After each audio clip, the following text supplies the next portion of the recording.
And we are live on the Original Podcast, and I'm the Original Sin. And today's guest is Mr. Pariah. Pete, how you doing, my man? Yes, sir. I'm doing excellent. How are you? I am doing great, man. I'm doing better. You brought some Modelo's. It is Modelo time. Modelo time. And we got grapes because we're trying to watch our figures. You know, trying to stay healthy. Grapes are very crunchy and chewy. Just letting y'all know for all future. Do you like frozen grapes? Because frozen grapes are a thing that I think are overrated as fuck. They are. I like to throw frozen grapes at people. Yeah. That think that frozen grapes are delicious. Frozen grapes are good, but that's one of those things. I feel like it's not as good as everyone says. Like, why? What? People be acting like it's better than regular grapes. I'm like, you are insane. It's the same grape. But it's frozen, and I feel like it takes away from the flavor and the juice. You're just sucking on a grape. What to suck on a grape? It's supposed to have like juicy crunch. Pause. Yeah. Or you're supposed to be all shriveled and eat them in a box like raisins. That's the only way I like my grape. You don't like raisins? You be eating the tiny, like when you get grapes and like you have to take it off the shit and you have. Oh no, those aren't raisins. Those are shriveled grapes. Pariah Pete says fuck raisins. Fuck raisin. Hashtag. That's the hot. I do not support raisins. That's the clickbait of this episode. Pariah Pete hates raisins. I just don't understand, like, what the fuck's the purpose of a raisin? Unless you eating some sort of crazy ass salad, you know what I'm saying? Throw 6 raisins max in that. You've offended an entire community of people. You know that right now, and I am one of them, sir. Actually, the oatmeal raisin cookies aren't that bad. I'll eat them. I guess you could say you're racist. You're dumb. Y'all get that joke in a couple years. In a couple years, y'all gonna look back on this and laugh very hard. So, Mr. Pariah Pete, I'm glad to have you here, and I've learned a plethora. And I'm glad you're glad to be here, because everybody should be happy to be anywhere, right? Mm-hmm. If you're not happy where you're at, fucking leave. But I learned a great deal about you. You're a very interesting young man, and the fact that, you know what, I just want you to tell people not about you being the first generation American of your Polish family, but what was it like growing up in that environment, with those 2 different language barriers? So for that reason, I actually started speaking like very late in life because at home they're obviously like speaking to me in Polish, trying to teach me Polish, and then I was the first one in my family that was going to like an American school, so they're teaching me English. So when I don't remember the exact age because I've been told like different shit. But I just know that I started speaking a little bit late in life, and it wasn't that like it was like me having a difficulty like picking up on English or anything. It was just like my brain couldn't decide like if I was going to go with Polish or if I was going to go with English. So, but the entire time I was like registering both the languages super well. So the first time I ever spoke, it wasn't even like I never had a first word. I had like a full statement. Like I had a full sentence to say, and I just stuck with English.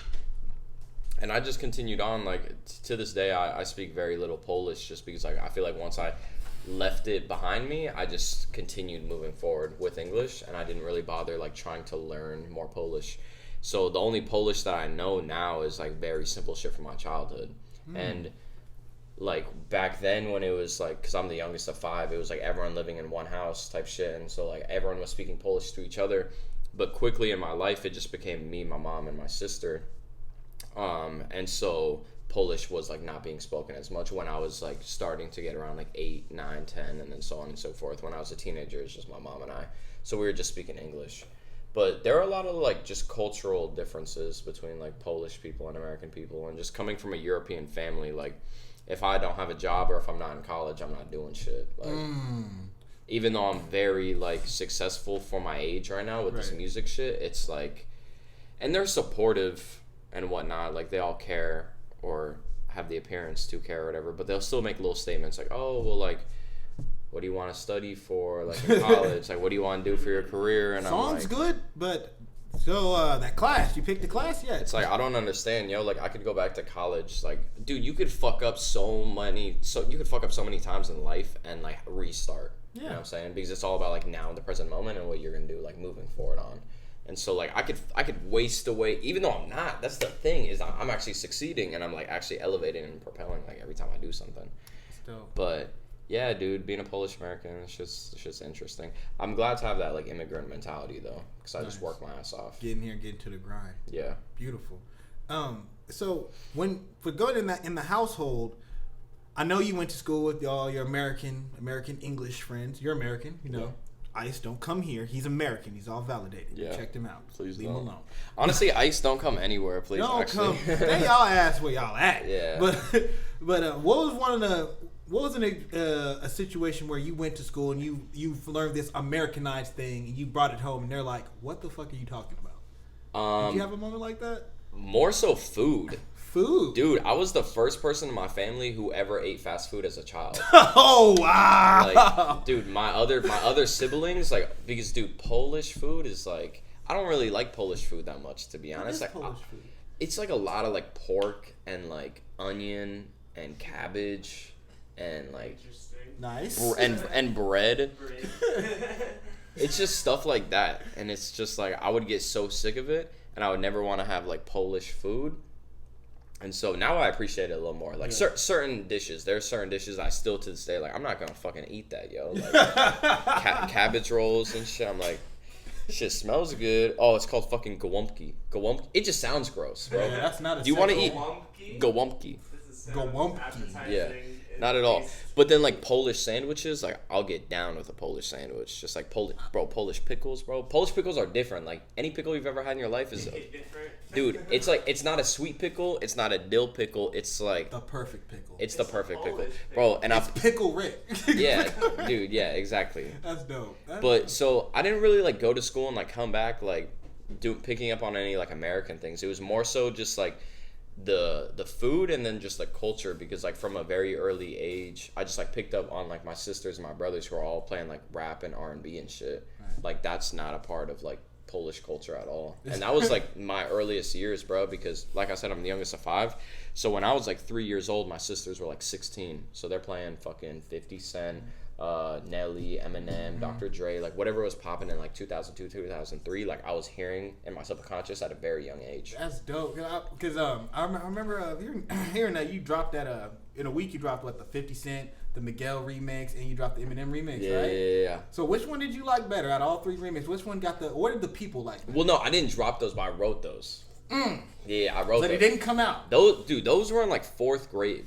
But this is unreleased content? Oh. I don't remember them at all. Oh, man. It was 4th grade, bro. 4th grade. The Miguel one was the hardest one, though. I felt it, because that was the most out-of-the-box one. Yeah. I forgot which beat it was, too. I was talking about this recently with somebody. It had to be Quickie. That was like the popping song during that. All I remember is that the instrumental, if you look it up, it's like him where he was like bald then. Like he had the clean cut, and he's wearing like a leather jacket. Oh, yeah, that's that that kind of reggae beat. That I don't wanna be loved, I don't wanna be loved. I don't even know, cause I'm not even like fucking. Sure Thing. I think it was Sure Thing. I forget I'm old. I forget I'm old. How old are you? I'm 28. About to be 29 next week. Birthday going up. About to be 29. What? So Capricorn? Sag. Sag. Why do I always get the 2? I think Capricorn's like January. I think. Yeah, Capricorn's after us. Yeah. We close the year out. Capricorn starts the year out. We do all the heavy lifting. Yeah. What's your sign? Virgo. Virgo with an Aquarius moon. Oh shit! Somebody knows their moon. Yeah, you know what I'm saying. Moon sun, gang. You know what's funny about 20 Pounds was like all 4 of the rappers had different what is it called, elements. So I was the only rapper with the earth sign. Jalopy was the only rapper with the water sign. Mastermind was the only rapper with the air sign, and then Shrubhead was the only rapper with the fire sign. And then also Knowledge Nick, Jalopy, and I all shared an Aquarius moon, which is like, wow, that's dun dun dun dun. That's fucking trippy. Yeah, it was just a cool little fact. So while we're on the subject of 20 Pounds, if I understand, you had 7 members, correct?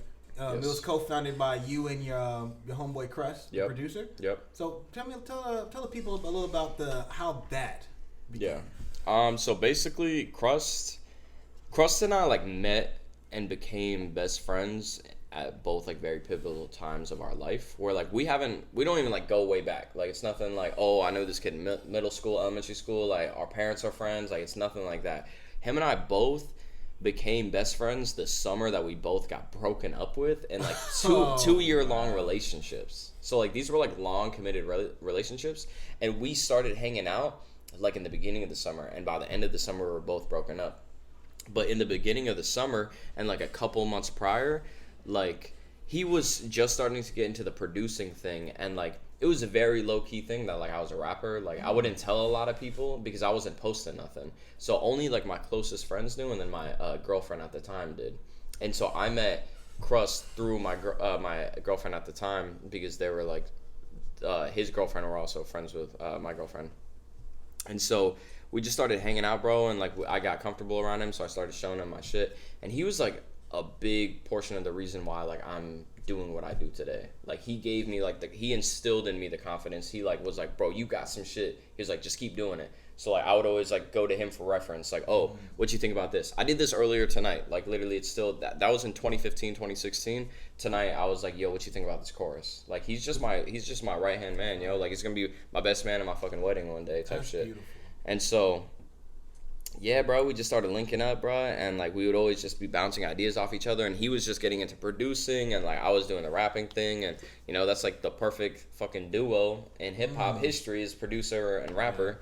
And so I was doing my thing, and then I just like bounced this idea off him, because this was like 8 months later, like later down the line, where it's like I started hanging out with Jalopy and Shrub and Knowledge Nick and Skateson and all these people just through Facebook, bro. I literally met them through Facebook. Wow. Just because Jalopy was like hosting a cypher, and we all auditioned, and me, Shrub, Knowledge Nick, and Mastermind all got put into Group 1, which later became fucking 20 pounds pretty much. Oh, Group 1. Group 1. Well, because it was like AZ All-Stars. It was the top 16. So like 50 people or whatever like auditioned, and then he ranked it, like whoever was the best got put in that group. So like people who ranked 1, 2, 3, 4, Group 1. And so on and so forth. Wow. And so we all got put in Group 1, and then I just like noticed like the similarities, but the extreme differences between us, and how like steel sharpens steel, and like how much it would like benefit all of us to just like work together, because we all had like kind of the similar vibe, but we had our own sound, if that makes sense. Yeah. And so I knocked this idea off Crust one day. I was just like, yo, I was like, what do you think about like me teaming up with so on and so forth, and like him being a part of it? And he was like, yeah, that would be dope. And then he came up with the name 20 Pounds, and then I hit up all the members, and yeah, the rest is history. The rest is history. Yeah. Man, that's dope how you put that. We're both very similar, but we're all very similar but vastly different. Yeah, I think those are the best groups, where the weird intimate, or the most really the weird intimate stuff, the stuff that you're like, this is a little weird thing I do, I know nobody probably does, but once you find somebody that, oh, I do that same type of shit, that's like, bam, that's a strong connection. And then when you're working together, because I'm a firm believer that if you listen to one artist too much, you're going to become a clone of them. Or you work too close to a certain artist, you might become a clone of them. But the fact that you have those weird, intricate similarities, but then you have these vast differences. Yeah. So it's always like, oh yeah, I get along with this person because they know me in a different way, but there's such a vast difference. There's so much to learn from them, because they just have such a different point of view. It's beautiful. Yeah, 20 Pounds was a beautiful thing. Like, it all came about and happened super naturally, and like we cemented ourselves in AZ history like forever. You did. Like, so later on, when we all pop off individually, like that's gonna be something that the fans could look back on like one day and be like, what, they used to be part of the same like rap group? Like, you guys are just hanging out. So what happened? So basically all that happened was Jalopy wanted to go solo. He went solo. He did his thing. And then we were trying to like keep it pushing. I was like, yo, we've already built up such a name, and like we have so much talent. I was like, it'd be stupid for us to just like, you know, just quit things because one of the 7 leaves. And then so we tried doing that for like a month and a half, and we were all doing our own things, and it just wasn't working, to be honest. And we all noticed and realized that it wasn't working, and so we thought it was most respectful to the craft, the culture, and to ourselves that we just let it go, you know, and let it be a public thing. We're like, all right, we don't have issues with each other, but we all believe that this is the best thing to do right now. So we're gonna call it quits as 20 Pounds. I'm glad. It's sad to see, you know, something like that dissipate. But dude, totally. I'm glad that you're mature about it, because when we were talking to Toddy on the last episode, him and Room 4, they separated, and it was like the same thing. It was like, you know what, we started doing this at a young age, but then now, and as artists, but now we've grown as artists, we've grown as individuals, we've grown as adults, and we have different visions, and we've come to a mutual agreement, like, we're gonna do different things. Yeah. You know, and that's beautiful, because it's like we come from you've seen like all the groups break up, like G-Unit broke up, Games dissing 50, and people leave groups, and all of a sudden they're dissing each other. It's rap beef. And I mean, dude, it was that same way when it first happened. Yeah, I mean when it was the cliche like band breakup. You know what I'm saying? Fucking. Yeah. Jalopy wanted to go solo, so he went solo, and then we tried doing our thing, and then I was like, yo, this is not gonna work, because we're all in such different mindsets. I knew that the night I had, technically the night that we had like our first solo show after Jalopy, it was a sold out 51 West show, and basically like afterwards, I was just literally in the backyard at our close friend's house, and we were just having a conversation, and I realized in that moment, I was like, you know, we can't do this anymore. Like, we really can't. And it's unnecessary to go into, like, detail about, like, the exact observations that I made, but it was just, like, we all were just in very different mentalities as far as, like, reacting to the situation went, so it wouldn't be fair for us to, like, because all the times that 20 Pounds was doing great things and succeeding like we did for fucking a year and a half, 2 years straight, we're all on the same page. We're in a group chat. We're communicating every day. Right. We're linking for the studio. We're plotting out 3 months in advance what we're doing. You know what I'm saying? And like just hella cohesive. Super cohesive, and just like having that chemistry. And so I realized like when that started to like not be a thing so much, I'm like, all right, well, like we're not gonna be succeeding like we used to. So the fuck is the point of continuing on? Yeah, better do that than tarnish the legacy. Exactly, bro. Yeah. Exactly. That's what I meant when I was like, and we should respect ourselves and the culture and the craft so much that like, since it's such a great thing, we should end it honorably, you know, rather than just letting it be like, oh, I wonder what happened to 20 Pounds. Yeah. Be like, now it's like the myth, like what 20 Pounds could have been if shit worked. The 20 Pounds reunion tour, man. Bro, yeah. Man, that's the thing that's gonna happen. We'll see. I like that, man, and as an artist, I like that when you said that you like to produce music with substance. That's why you enjoy Kendrick Lamar, one of your big inspirations. Yep, that's Kendrick Lamar. Favorite fucking rapper. Yeah, just because you're absolutely right. He makes the most fire lit shit that gets you jumping and dancing, but it has substance. Yep. It has weight. It's like putting cheese on broccoli. Yeah, that's Kendrick Lamar music. So yeah, Kendrick. What did Andre 3 Stacks do for you? The fucking creativity and just like, you know, I'm gonna fucking do this and fuck everything else. Like the Love Below, bruh, is like one of my favorite. I know it's Speakerbox Love Below, but the Love Below specifically, the second half of that album, where it's like not even rap music the entire time, but then he'll take moments to really rap. It's just like, I appreciate the musicality like that. And I never listened to music outside of rap until like 2 months ago. Like literally, I've only listened to rap and like slight versions of R&B, but like not even like that, like my entire childhood. So I feel like when I got introduced to Love Below, I was like introduced to so many new sounds and like new vibrations that I'm like, yo, like, and that was around the time that I got broken up with, which like the whole shit's about love. So it's like I really just attached myself. Spoke to you. Yeah, just okay. So his creativity, but then also the feeling that he puts into his music. Like when you go back to the Outkast albums, like which that is an Outkast album, but like the OG, like ATLian, Stankonia, exactly. Just his verses always just like told a story and had emotion, and I feel like I do that super well, where it's like I'm not even trying to do it, but like I naturally just like put a lot of myself out there in my music and being very like honest and vulnerable. So I guess that's why I like picked up from him. I like that. I hear that Andre in you a little bit on Reminisce on Mercury. Yeah, dude. I hear that storytelling on Reminisce. Yeah. I hear that aspect. Yeah. So what aspect did Isaiah bring to you? Isaiah Rashad? His shit's just like what did Zay do? See, to be honest, like I didn't even like listen to him that much. Like I was super late on him. It's weird because like I started listening to Sylvia demo like really early, like when he first got signed to TDE, but I didn't even listen to the Sun's Tirade until like a year after it dropped. And my whole thing with him is just like always just been how like raw and just fun it is. It's just like it's so carefree, I guess is like the perfect word for it, where it's like he's just doing whatever he feels at that moment. I like it's just very honest, like look, I wrote this and this is how I'm feeling about it right now. I didn't preface this, I didn't go over it. I gave it to you the way I and it's so genuine, like you could tell like whatever the fuck he's rapping about, whether he's rapping about against Hop or rapping about how he doesn't have money to pay bills, like fucking great artist. And lastly, what did Kid Cudi do for you? Bro, Save my life. Saved my life.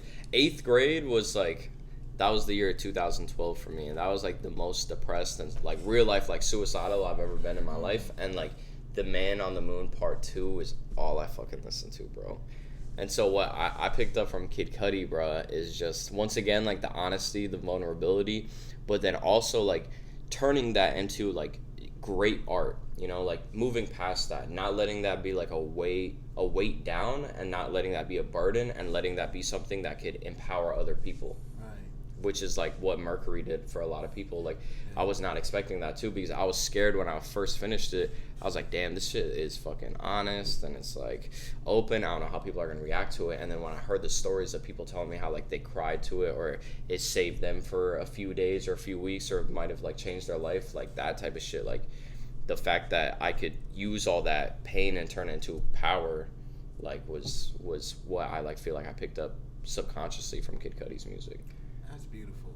That's what it's really about, being an artist. It's about being humble and learning from the past and those that inspired you. Because I'm not going to say just my generation, but there's been a lot of people that learn from the past, but then like throw the past away, like, oh, that's some old shit. Like that shit didn't teach you or inspire you in a way. And I'm very glad to see somebody like you at your age like holding on to the past. Like, no, let's not throw this away. This is what got us here. No, this is what got us in. This is hip hop. This is hip hop. This is the foundation. And one last piece for an artist, I don't know if you're gonna mention or not. I don't know if you had more artists that you're planning on mentioning, but MF Doom, bro, was like so critical in my earliest raps, where it's like in 2015, 2016, I was trying to write the most complex fucking shit like ever, bro. Like he literally was like the blueprint of like my earliest songs ever. And so I don't really that stuck with me at the time. It doesn't really stick with me as much, but what still sticks with me is the pictures that he paints. Not necessarily storytelling, but like how he has like a whole persona and a whole character, where like when he's writing, it's just like so specific, and it's almost like poetic in a way, or it is poetic, where it's like it really puts you into that world. I feel what you're saying, because I'm not the biggest fan of MF Doom. Don't come for me. Don't come for me, Stans. The comments about to be fucked up. I know, they about to go crazy. Like, you don't fuck with MF Doom like that. I've listened to MF Doom. I've listened to an album. It's the album, it's MF Doom. He has that collaboration with another dude. Madlib? Yes. Yeah, yes. Mad Villainy? Yeah, it was. I think it was that album. I can't give you like a quote or verse or anything, but I've listened to MF Doom. I love his production. Yeah. Love his production. I love his verses. It's very out there. It seems like when you can tell, like when he becomes MF Doom, he puts the mask on. It's so calculated, but so free at the same time. It's like he literally becomes this whole other person. Yeah. And it's beautiful, because to me, it like speaks to being an artist, just like becoming your work, diving into your work, becoming, well, not so much of a persona, but just embodying that feeling you're getting. Yeah. You know. Absolutely. Yeah. So I really. That was like the prettier version of what I was trying to say. But what you said was pretty, man. Yeah. It's just pretty, man. I just had a different pretty. Yeah. That's exactly what I picked off Doom, and those are like my most. I wouldn't even like. I'm a big fan of Isaiah, but he's not like crazy in like my like inspiration list. Like and I don't even want to be like disrespecting Isaiah right now, like by any means. But it's just like I'm just trying to think of who else was like so pivotal and like why I am. I mean, like I can't even run away, bro. I got you. Yeah, I do my research. So he did his fucking research. So because I know I dropped Isaiah Rashad in some interview. You Earl. Yeah, Earl. So to finish up, you can go by it anyway. Earl Sweatshirt, Mac Miller, Lucky X. What do they say? What do they do for your spirit, and how do they help mold Pariah? That's so tough. I want to say, because I want to say Earl, but I also have to give credit to Mac, because Mac's like the first fucking concert I've ever been to, bro. Really? 11/11/11, first place I ever smoked weed. Nice. Little fun fact. Nice. Little gem. Yeah, no, but like Earl more so has been a very influential, especially to my music nowadays, because kind of like on the same tip as like MF Doom of how fucking poetic it is. Like, it's ridiculous how poetic it is, and it's super free. Like, even some songs where like he's not necessarily having like a consistent topic or like whatever, like just the entire vibe that he like puts on into his music is like crazy. It's like, that's, excuse me, beer, right? Yeah. But yeah, like before he passed, when I listened to Swimming, as soon as he said "my regrets," I knew this was gonna be the album I'm gonna fucking love. Yeah, Swimming's my favorite album by him. Yeah, this, like I said, it's so sonically pleasing, but if you listen to him and like, he just weaved a story. Like, this motherfucker spoke colors. That's how I honestly felt. I felt like Mac Miller literally spoke colors on that album. Yeah. He really just spoke like beautiful art. He painted beautiful art.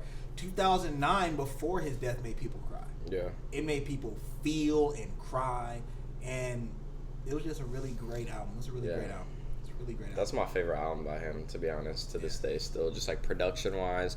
And I love how it has like all of his best work like into one. Like, there's super melodic shit. There's like the funky, I think it's like What's the Use is like the song. What's the Use? He had and then he has like some rap. Feelings. Yeah. He just does everything on that album. Yeah, I really appreciate it. Beautiful. Yeah. It seems almost like it was meant, because like him to pass after that album is like, damn, he gave you like peak Mac. Yeah, that's how I feel too. Like, he gave you peak Mac, and then he was gone. Yeah. Quick note, did you see his Instagram before he passed? The live? Yeah. I just know that he was like making a beat or something, or playing the piano or something.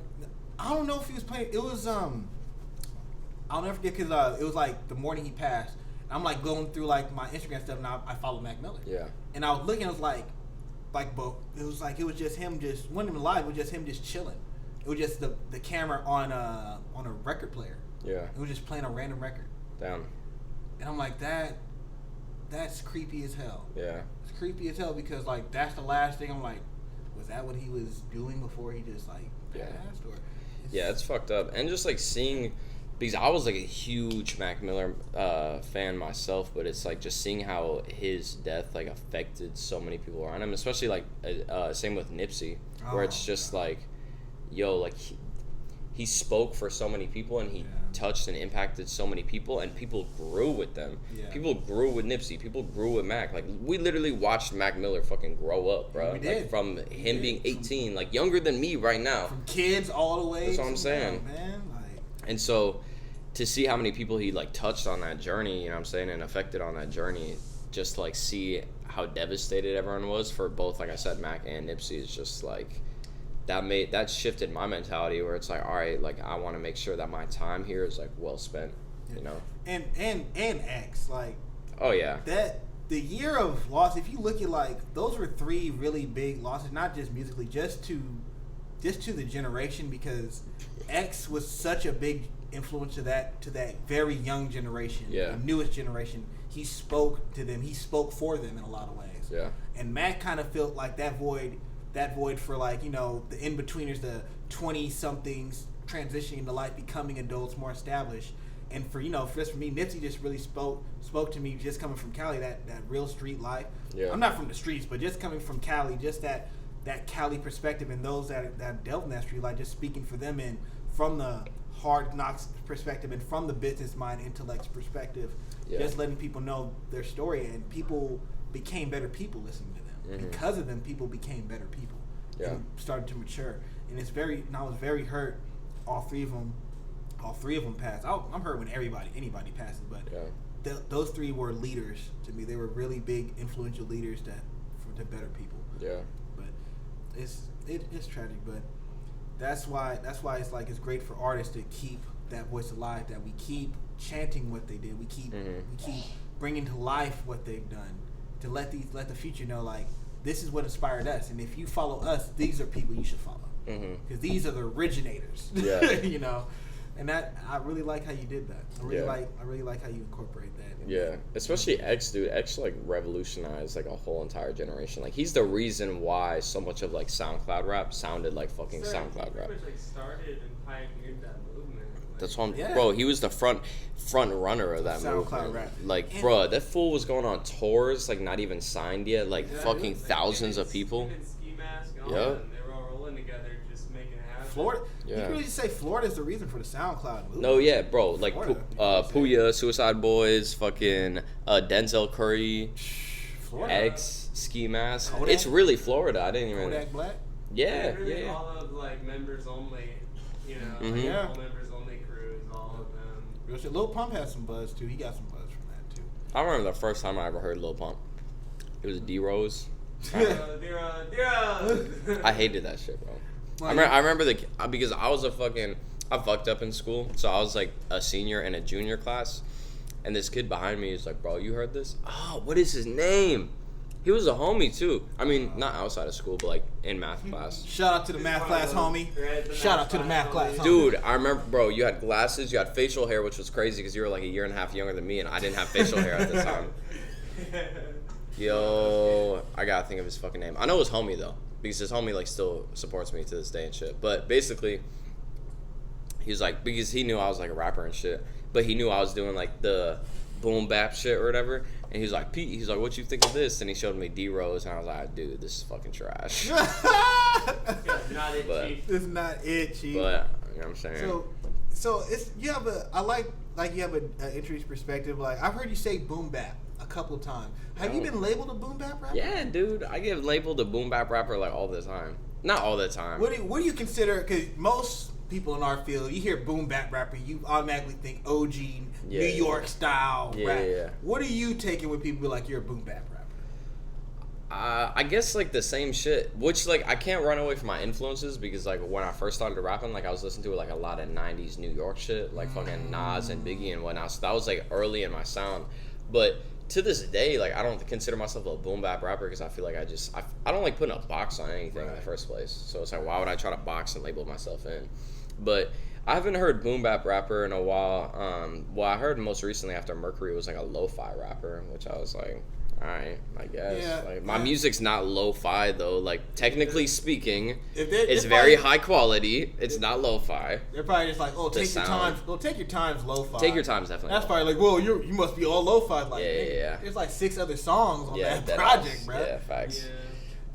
People hear the one that they like and they're like, that's him. That's him. This is all he does. Yeah. And I remember speaking of Mercury, when you broke down like your producer, you had Knowledge Nick, you had Skateson, you had Crust on there.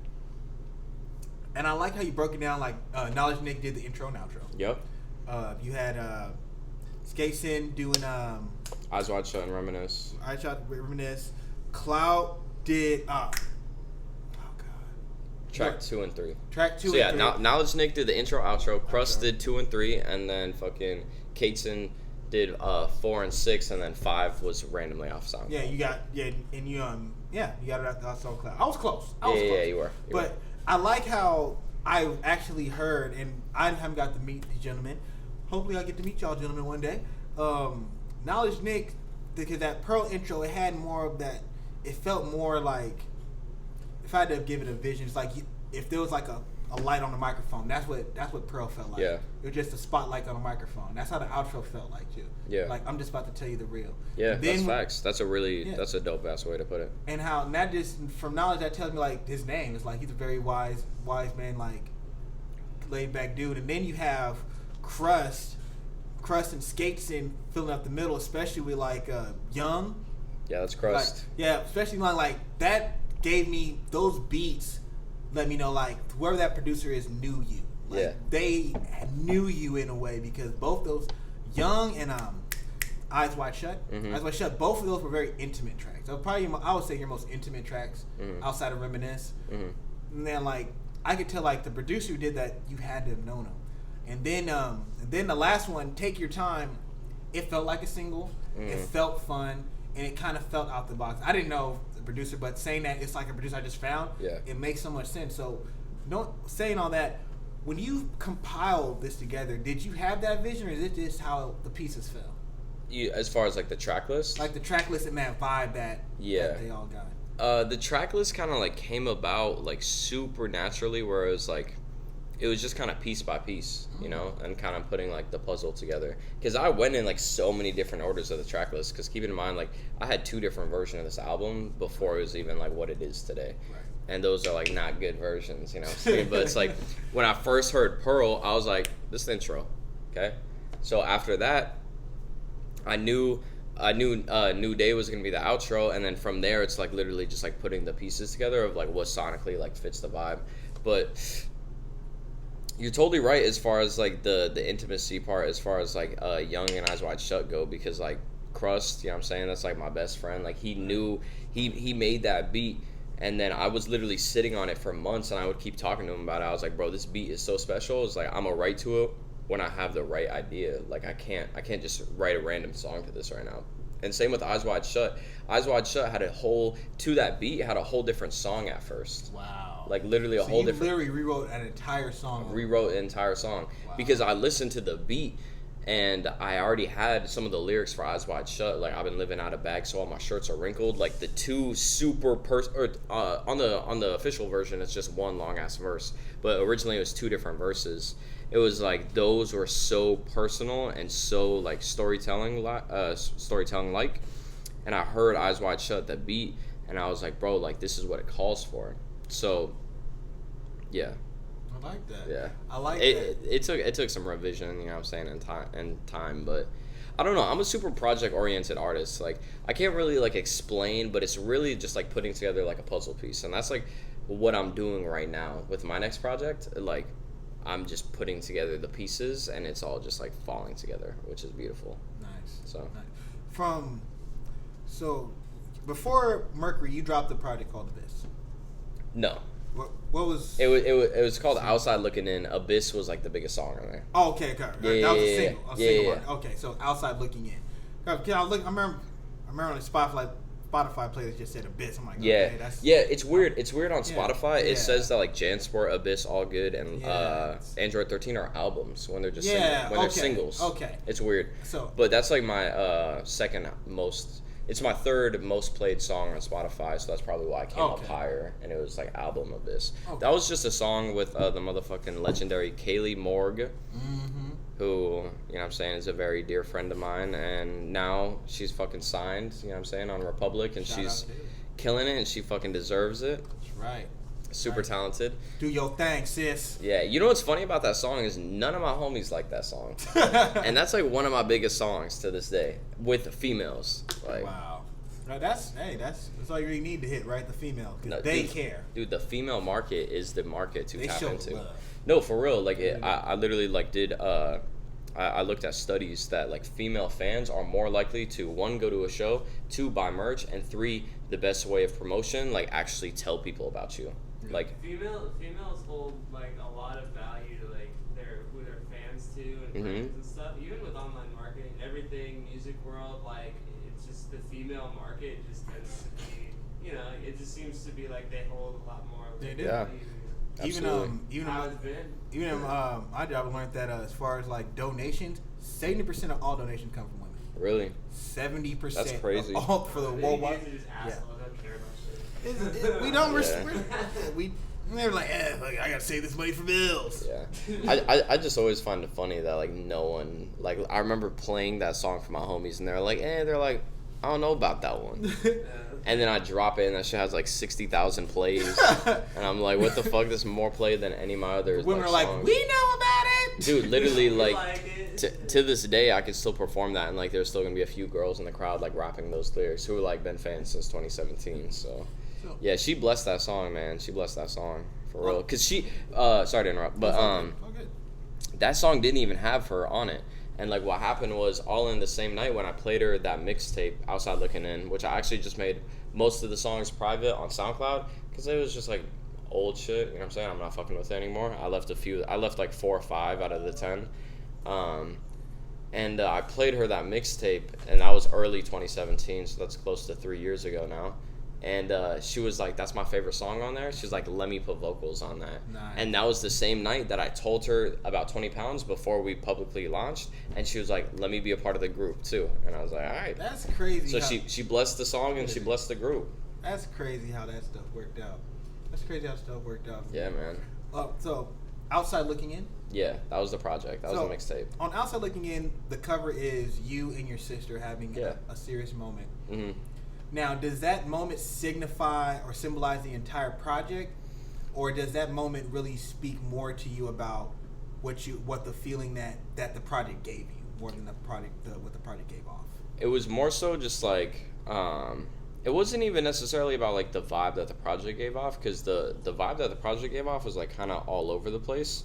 And it like kind of goes into the title of like Outside Looking In, where it's like I'm just experiencing all these different things, and these are just like different pieces of my life. Like that was truly a mixtape by definition, because like as far as Mercury, like I have the whole summary of why it happened, how it happened, why it transitioned, why it flows like this. Mixtape was Outside Looking In was a mixtape where it's like I just kind of put songs together and like let it be what it was. But choosing that as the cover was super important to me, as far as like telling my story and starting to like show people and show the world who I am, because that's my whole childhood in a fucking photo. Because like I said, like my 3rd time I think this interview, I'm the youngest of 5, and that's me hugging my sister when she was like 18, you know what I'm saying? I'm like 3 or 4 or 5, whatever the fuck age I was at in that picture, and she was like going off to college. And it's like that's just like me watching all my siblings like grow up. That's like me watching my mom go through 3 failed divorces, you know what I'm saying, 3 failed marriages. So it's just always been like a very like short-term thing, and just like having like kind of trust issues with like people like coming and going like in my life. So that was like mainly the reason why I chose that as the cover, you know, because it's like that's a part of my story, that's the reason why I am, and then this is the music to kind of get my foot in the door, because that was my first mixtape. So on the cover, that was when your sister was moving, correct? Yeah, she was going to college. Now, I think was she your last sibling that left before you and your mother was hanging out? No, that was my other sister Beata, who left when I was like 12. She left when I was 12, and she was only 17 at the time. She moved in with her boyfriend, and then later moved to Canada, Toronto, which is like where most of my fam's at now. Does she know Drake? You know what's funny, bro? Everyone in Toronto knows Drake. No, you know what's funny is my sister Kate, not my sister Beata, my sister Kate, who's like 32, was actually at the same party with Drake when he was just a local rapper, and like spoke to him. Nice. Like only one time, he doesn't remember her or nothing, but like she was literally they were at the barbecue together, bro. That's dead ass. That's which dope. is crazy. But yeah, I got a lot of fam in Toronto. That's like where they're all at now.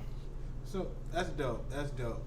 So would you say transitioning from Outside Looking In to Mercury, what would you say is the biggest transitional thing you could see, like that Pete from Outside Looking In to Mercury Pete? Knowledge of self, for sure.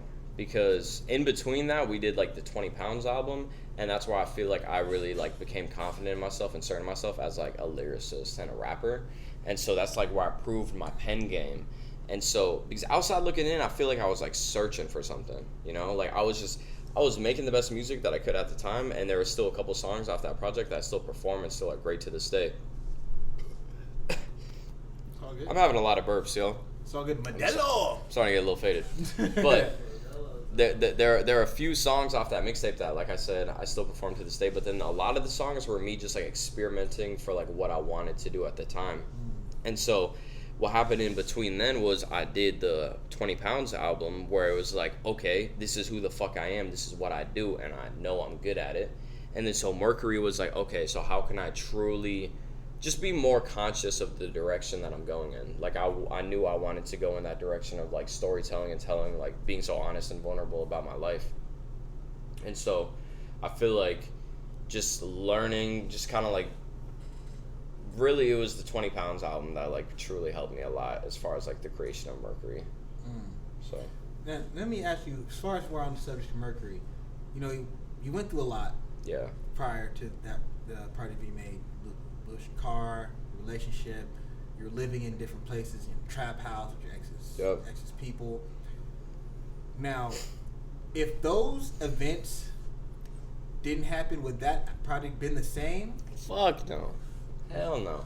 Because so much of those songs, like, I could tell you, like, dude, Pearl, I'll literally tell you right now, it's only 7 songs, it's not a lot. Pearl was fucking written when I was sleeping on Shrubhead's couch, and I woke up one day with a new Knowledge Nick beat, and I was just hungry. I was like, you know what, I have nothing in my life right now, I'm sleeping on a fucking couch, like, I don't have my own place, I'm just gonna write music, because that's what I know how to do. On Me, with second song, is when I started living in my ex-girlfriend's house, and my crust, my homie, happened to live in the same fucking neighborhood, so I was just always over there because I didn't feel comfortable living at my ex's parents' house, so I was just always over there. And he made this beat, and he was like, yo bro, he's like, I'm thinking about getting you Shrub Mastermind, and he played the beat. I was like, I'll write this song right now. Wrote the song right now. Young, same exact situation pretty much, where he made it for like us, you know what I'm saying? But then I was like, yo, like, let me get this. Eyes Wide Shut, I wrote the morning that like 2 or 3 mornings after we got fucking raided and evicted from the trap house, and I was sleeping on Shrubhead's floor, and that's why the first fucking lyric in that song is I've been living out of bags, so all my shirts are wrinkled, because I literally had bags on the floor living out of this fucking spot. Take Your Time, the only love song on there, was written the week that I moved back into my ex's parents' house, because it was like all those feelings were resurfacing, you know? Reminisce, I wrote actually while I was in Toronto visiting fam after going through some bullshit with this girl, and I was still just like dealing with all that shit, and I actually wrote New Day and Reminisce like within the same 24 hours. So it's like all those moments, like I wouldn't have been in Toronto if I had my own spot. I wouldn't have been at Crust House if I had my own spot. Like all these songs were created because I didn't have a home, like literally. Wow. And so it would be completely different. Probably would be Mercury. Yeah, it wouldn't. Wow, that's dope. That's crazy how certain situations all lead to another situation to a complete thing. Mm-hmm. That's dope. And as an artist, I know, like we talked about substance, but I like to know from artists, what part of the process is harder for you, or not even harder, that you love more? Is it the creation or the presentation? Probably the presentation, because at that point I'm already like, okay, this is it. So it's like, what's the dopest way to unveil this? Mm-hmm. The creation is where it's like, oh, is this good enough? Okay. So I guess the presentation, but also the creation is like also has its own beauty, because it's like so in the moment and so present, where it's like when you're writing something, like when I've written my best songs, like when I wrote Take Your Time, like I didn't even think I was like, not saying Take Your Time is my best song, but it's like my most popular song off Mercury. I wasn't like sitting there like, yo, this is the hit, you know what I'm saying? I was just in the moment doing it. Mm-hmm. And then later on it's like when it all came together. But I feel like the presentation aspect is like what I like more, because like I pride myself on like how I market myself and like how I display things to the people, you know? Like for this next album, I don't want to spoil anything, but I have a very cool original idea that I'm going to be doing that no local rapper has ever done. I like that. I like the presentation, because I'm like a perfectionist, so it's like that's where it's like I'm in control. Like with the art, I'm not so much in control. It's like how I'm feeling at that moment. This is what I have, you know? Yes. I like how you put that. I like how you phrase that. So you're a man of philosophy, I read, or heard. I've read and heard. So Alan Watt, how did you stumble upon this philosopher? Those who don't know, Alan Watt is a philosopher from London. He was very into the works of Zen and Buddhist teachings. So how did you stumble upon him? The homie Caden Johnson, if you're watching this right now, Caden Johnson, shout out him. Caden Johnson, who's just always been a very influential friend in my life, and always has helped a lot in the whole like spiritual aspect, because he's a very spiritual man himself. He did a retreat in India recently where he was meditating for like 12 hours a day, like completely eating like a vegetarian. 12 hours a day, man. Like some crazy. I mean, I don't know if it was 12 hours a day, but like he was meditating hella every fucking day. Hey, that's dope though. Yeah. Dope. And so he just put me on randomly, where he was like, I don't even know how it happened exactly. It may have been that he was playing it at his crib, or he sent me a link and was like, yo, check this out or something. But I just stumbled across it through Caden, and then I just got attached to it like like how someone reads the Bible every single night before they go to sleep, or like I would just listen to him, you know. We look to the words of these artists as philosophers now, rather than just like Confucius or somebody that's like very well learned, you know. But and it amazes me, but they have the same impact. Yeah. You know, like you said, Kendrick Lamar and Kid Cudi influenced you just through their philosophy, through their ideals of and views of life and their perspectives, and they've done it for the better. And that's such a beautiful thing, how philosophies and like that can just influence all of us. Yeah. And I'm very interested for you. What is a philosophy for you when you go to a song? Like, do you have a certain zeitgeist for your songs? Like, okay, well, this is how I did my last song. I'm gonna take this same energy or this same mindset and go into this song, or do you go to like fresh palette every time? It's fresh palette, but sometimes it's like patterns that I know worked, I'll like kind of use again. But recently I've been trying to like go away from that and experiment. Just like, but that's just in like rudimentary like song structures, you know? It's like, okay, having this 4-bar repetition twice, or do I want to make a 4-bar repetition and then add 4 more that are completely different and make it like a whole 8? So it's like that. Those are the only patterns that I really like play into. But as far as it's most of the time a fresh palette, to be honest, because it's always like up to the vibe of the beat. Like I literally credit all of my songs to the production itself, because I would know what to write, but I wouldn't know in the manner how to write my music if it weren't for the production. You know, like I wouldn't write the Take Your Time lyrics over the Young beat and vice versa. So it's always a fresh palette, and that's like the dopest part, is that it's always just like super just in the moment and like sporadic in a way where it's like, okay, I'm hearing this and I'm literally just, I have words coming to my head, so I'm gonna just put these down. It's not like I'm coming to it and like, all right, so I'm gonna make this type of song and then I'm gonna like adjust to the beat or whatever. Like it's usually just like very in the moment. I like that. I like the in the moment, because you get great results from both. You know, if it's hella cack, like, hey, this is how the song can go, this is how it can be, this is the idea I have. You'll get a great concept. Yeah. But when you go in the moment, you'll discover things that you didn't even know you could discover. Exactly. You'll have a word like, why did I even rhyme that? Exactly. Where did that rhyme come from? It's really good to use both, like you were saying. Like, it really is. For instance, like the On Me chorus, like I already had that chorus in my head before I had the beat, but then it didn't even hit my memory again until I heard the beat, and I was like, oh wait, this is like fitting the same cadence, so I'm gonna use it over this. So it's like, usually it's like very in the moment, but there are times, like you said, where it's good to use both, where it's like I'll have some premeditated thoughts, you know. I like that. So I like that. I like your way of thinking.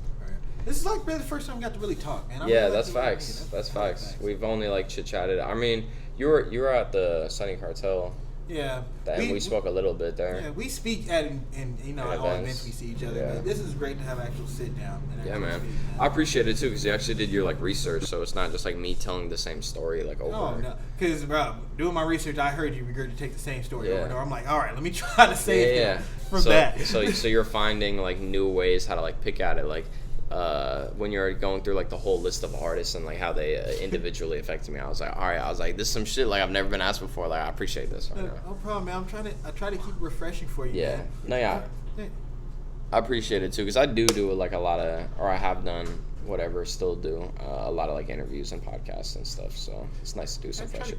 Which is why I'm excited to put out new content. You know what I'm saying? So we're gonna have a whole new story to tell. Ooh, man. But I can't say shit about that right now, because like I said, when it comes to the presentation aspect, I'm You're a presenter. I'm a presenter, and when it comes together, it's coming together with a purpose, and it's gonna be fucking amazing. But what would Pete say to Vermont?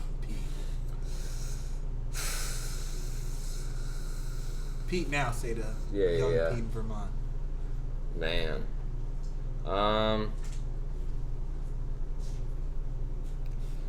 Don't fucking beat yourself up every single moment that you have the opportunity to do so.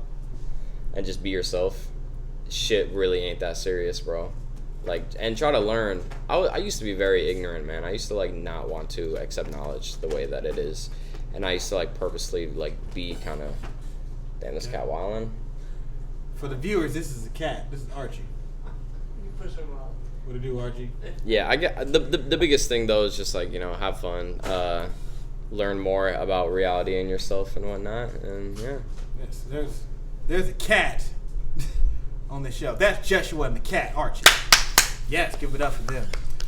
That's dope, man. I really like your journey. I really love seeing you grow, because when I first got here, just my perspective, a lot of the artists were like around the same age group. So I'm always interested to see the next or the young artists, like the Toddies, the Room 4s, the You, the Bunguses, and the Jalopy Bungus. Let me say the full thing, or Sir Bungus if you're crazy. But whatever works. Yeah, I like to see what are they talking about? Because what y'all talking about are what's going to be the issue. Yeah. Because I'm at the age where my generation, we didn't gave y'all all your inspiration are from my generation. The Kendricks, the Cuddies, they're all around my age. Yeah. So what we talked about is what y'all learned from. Now what y'all are talking about are what's going to be talked about. Yeah. And that's so important. It's so important because you guys, you really have your head on straight, and you really have a vision for what you want to do. Not a lot of young people have that vision. Like, I'm with the feeling. I love the feeling of this music, but you're like, I love the feeling, but the feeling comes from this plan that I had, and it's coming to fruition. Yeah, absolutely. My whole thing, man, is I just want to be those, like, I want to be the next generation's, like, Kid Cuddies, Like, I want to be able to have artists fucking 15, 20 years from now be like, oh, yeah, and Pariah Pete's the reason why I do this. Like, I just want to be that same influential role, that same, pretty much, because I looked up to rappers like father figures because I didn't have one. So it's like where I picked up all those pieces from the different rappers. Like, I want to be able to be that for somebody one day. That's real as fuck. I really like that you put that.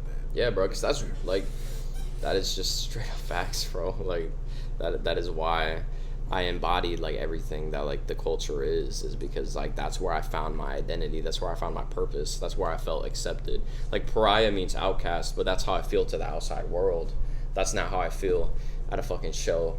You know what I'm saying? That's not how I feel at Sonny Cartel's listening party, Yeah.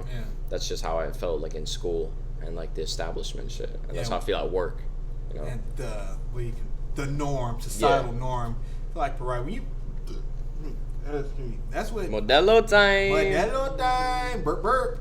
But as that's what kind of drove me to art, because when you are a lot of people to art, for me personally, like trying to fit in and knowing that like you just feel off or feel out of place, and now you're pushing to this life of now I can't express myself verbally to these people. I'm gonna do another way. That's when you discover creativity. Yeah. You do it through sculpting. You do it through a poem. You do it through a song. Yep. You do it through a sound. You do it through something, and that drives you to art. And you find your own avenue of acceptance, and amongst people that have been through that same journey, dude.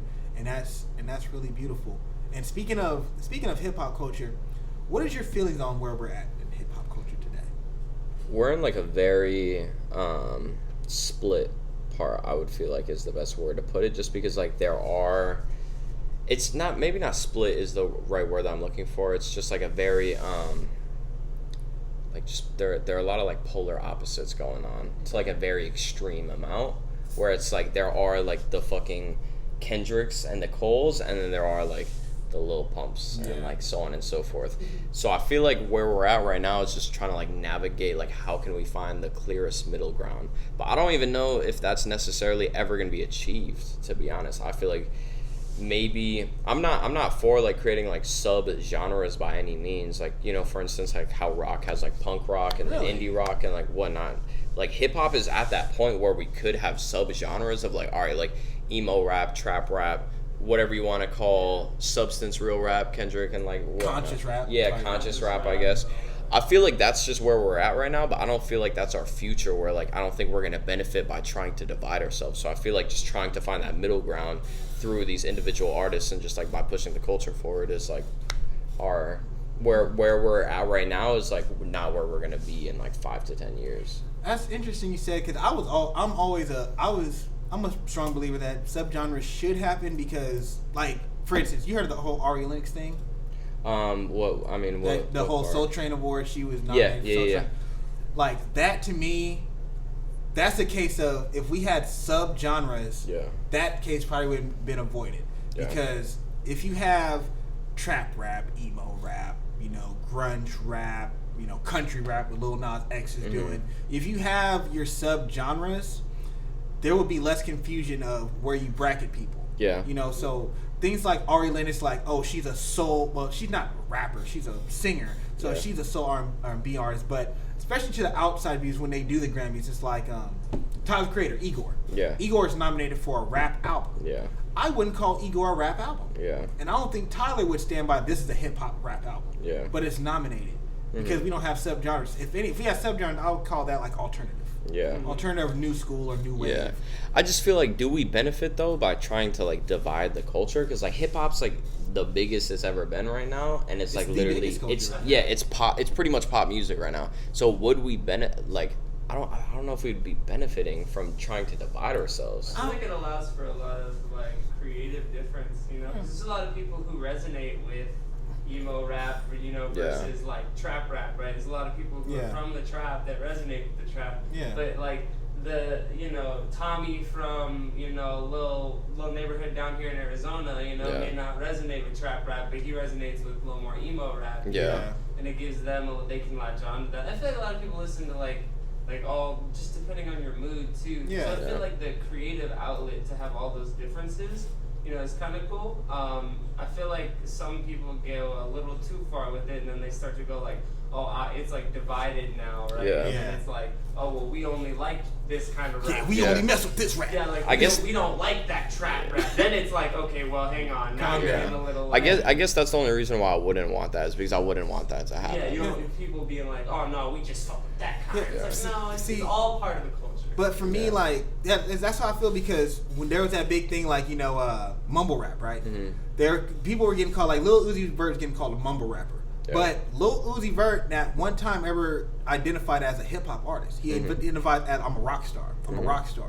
So I think that building definitions by subgenres brings clarity to what each artist is doing. Now, you may be influenced by hip hop. It has a hip hop feel, but this is that version of hip hop. Yeah. So that way, because when every time somebody says, "Oh, this is hip hop," you have the old heads, the Joe Buttons or the Ebros or whatever. You know, they feel like they get offended because you're just calling this hip hop, but this is not hip hop. That's like calling soccer basketball. It's like, it's a ball, but it's not the same sport. Yeah. You know, what we did is different than what they're doing. You're just grouping it all together. That's how I feel. You're just grouping all of this together. And hip hop has grown to a point where you just can't put it in a box. Yeah. It's exploding out that box now. What you think is hip hop is something totally different. So that's why, for me, subgenres, it will bring divide, but right now we're divided. We're already divided right now. We have no subgenres because people are trying to find their own voice. So subgenres would clarify things. You have people like, only listen to this, but it's cool. Yeah. Now we know what you're listening to, though. We're not going to compare you to Jay-Z. We're not going to compare you to Nas anymore. Yeah. So now those discussions are thrown out. Now we don't have to argue about hip hop being there. These dudes are killing hip hop. No, they're not hip hop artists. Yeah. This is rock rap. This is this. Yeah. Now you know where they belong. Like Young Thug, he could be like the king of trap rap. Him in the future, like the king of this new millennial of rap. It should have a genre. And like just like we were talking about earlier, like X and them, like they kind of brought up their own, you know, that subgenre of like SoundCloud rap, like that kind of whole thing wasn't really like around until they started doing that kind of thing, and then look where it is now. Yeah, it's just not recognized as a subgenre because hip hop has never had that discussion as a culture. Like, let's do this, because if you look at it, hip hop just started getting money. Yeah, it's really just started getting like the first dude to really. With the internet. Yeah, Soulja Boy. I was just about to say, Soulja Boy is like the first dude to show like you can get a hell of a lot of money off this with the internet. And Soulja Boy opened that door. Now you see millions of dollars, billions of dollars in hip hop. Jay-Z just got richer. And they all, if you look at it, every rapper nowadays is a businessman. Yeah, they own all independent. Their clothing brands. They own merch. They own houses, their lyrics, and property. They own stores and restaurants. Their producers are all in house, so they own their music. Yeah, and they own their royalties. Yeah, rap now has become like a business. Yeah, you know, like all the rappers, once they make it, they start, you know, getting into that whole, building a whole empire. They're building that brand. They're building that brand. There's a lot more money in it nowadays. Yeah. I love how you came out with that, and you're wearing the merch right now. I love how you came out. 19th Ave. 19th Ave, yes. I like how you came out with your own merch. Yeah. And I love how you hit that home, because that is like, it's a standard now. The standard used to be, oh, you got a song on YouTube, you got a sound on SoundCloud. Now the standard is, do you have a song that on all streaming platforms? Do you have a merch? What is your following like? You know, what is your show? Shows. Yeah, where can I see you and how can I support you? Yeah, it's really business oriented. So for you, going from just being a part of the, you kind of not getting thrown in, but just kind of falling into this leadership role in 20 Pounds, and just getting into the art form really more around this age, 2016, 2017, right, where you're really, really serious about this. How did you put on that business hat while balancing your creative soul?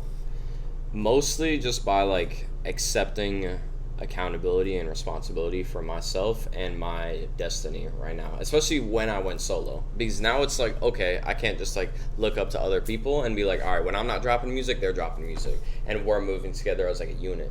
When it really came down to like me being by myself, it was like, okay, so let me look back on what I've been doing the past 2 years and appreciate it for what it was, but what could I have done better? I could have marketed myself the entire time as a solo artist in a better way by having my shit on all platforms. I already had a following. I was like one of the biggest ticket sellers in 20 Pounds. I could have been sold merch. So it was literally just being in that moment where I was like, okay, how can I, because I felt like when I went solo, it was like almost like a refresh button. Like it was like a restart. It was like, okay, what do I do from now on? Because this was already what it was, but how am I going to take this to the next level now by myself? So putting on the business hat is just like kind of second nature because I love what I do. So it's like I want to do what I do in the best way possible. So I'm willing to go out to these venues and go shake hands, you know, and like be a businessman and be like, hey, I want to rent out this venue. How much is it going to cost? X, Y, and Z. I want to go find the merch place. I want to go meet up with my designer and be like, all right, this is my vision for the merch, this is what I want to do, this is how many shirts I want. Like it's not difficult for me to put on the business hat because of what it all comes down to is the art. So it's like when I'm not in a creative space, I know that I could still work on my career in other aspects. I see you on social media all the time slinging that merch, man. I see you on your story like, I just delivered 50,000 more shirts to Arizona. I'm like, holy shit, you just sold out. Why don't I have a shirt? I have shirts in my motherfucking trunk, man. Like I have shirts. I've sold fucking like 260, and I sold 200 in the first month, and then I just didn't restock until like a few weeks ago. Yeah. So it's like. You out here hustling, man. Yeah, man. So, what's next for Pete? What do you have in the works, Pete? New music video within the next couple of weeks, like for sure. I'm waiting on the final draft right now, but we just finished filming it 2 weeks ago. And then I'm about to rent out this venue for my next show. Wait, do you know when you're posting this? Like posting this? This will be next week. We're posting this next week. Okay. When's the show? The show's gonna be. I got a date yet because I'm still like working and talking with the venue and like trying to rent it out on the date that I'm looking for. But I'm doing something very different with the show, which like I'm performing for the first time ever with a live band, which is gonna be fucking awesome. You know what I'm saying? Recreating my entire album with a live drummer, live guitarist, live keyboardist, and a live bassist. That's dope. So that's what's next right now is that show, and then I'm going to debut new merch at that show, and then I got a new music video on the way, and then in the meantime, you know what I'm saying, I'm probably going to drop a couple singles and then continue working on this album right now. So I'm just keeping the ball rolling, bro. It's all about momentum, which is what I realized, and I don't even know how to define momentum, but I know when I have it and I know when I don't. And I have momentum right now. You don't have to define it. You know you got it. Yeah. So it's do you have a name for the next album? Yeah, I'm not gonna say it though. Oh, not yet. Yeah, not yet. Yeah. You can't get all the goods. I have the name, the entire concept, the direction, and then I have most of the songs written. What I don't have are the recorded versions, which I just hit the studio literally a few hours ago. I got the intro on the second track. I don't have like the cover art, and I don't have it like completely all together because I need to be able to hear it first, because there was a lot of things on Mercury that like I heard what I had, and then I was like, wait, let me go add this, you know? Okay. So I'm probably like, I want to say 50%. 50%. I know you can't give us any details, but if you had, what color does this new album give you? Well, if you can sum this album up in a color, what color would it be? Okay. That's a good question. I like that question. Probably like a light blue. When Mercury to me was like a navy blue or like a gray. Okay. I like that. This is like a light blue. It's way more production wise, it's way more light and bright. For sure. Like, that's what I've been telling all my producers. Because, like, Mercury was, like, super, like, dark and heavy. You want something light. Yeah, I just want something light, but I'm, like, still continuing on some of the same themes and whatnot. But musically, this album is, like, a huge step up just because, like, I've learned so much just through life ever since I dropped Mercury. So that, like, when I hit the studio today, I was doing shit that I've never done before. And it's sounding great. So it's like, my whole thing is like, I look up to people like fucking Kanye West and like Tyler the Creator with like how every single album and project, they're like a whole new, like they're Igor and then they're fucking Wolf or whatever, and then for Kanye it's Graduation, then Yeezus. Like, I'm about to enter that phase. So I just hyped on that. The metamorphosis is beginning. Yes, it is. It is. And it's funny because like I've been joking about it with my friends because like everyone who's been with me since day one would always be like, oh, Mercury, that's like Pete 2.0. Like, that's the best Pete we've heard. That's him selling out shows as a solo artist. That's him like being on all platforms. Blah, blah, blah. Like, this is truly about to be like Pete, like 3.0. You know what I'm saying? 3.0 Pete. Yes. So speaking of Pete, where can they find Mr. Pete? Tell the people, where can they find you? You know what I'm saying? Everywhere except for LinkedIn. Everywhere besides LinkedIn. Instagram is where I'm most active. Twitter is where I be tweeting stupid shit. Snapchat, if you want to see me delivering tickets and merch and whatnot. Get that premium Pete Snapchat. Oh my god. But yeah, it's gonna be everywhere at Pariah X Pete. Pariah. Pariah like Mariah with a P. You know what I'm saying? That's the slogan. It's Pariah Pete Pete.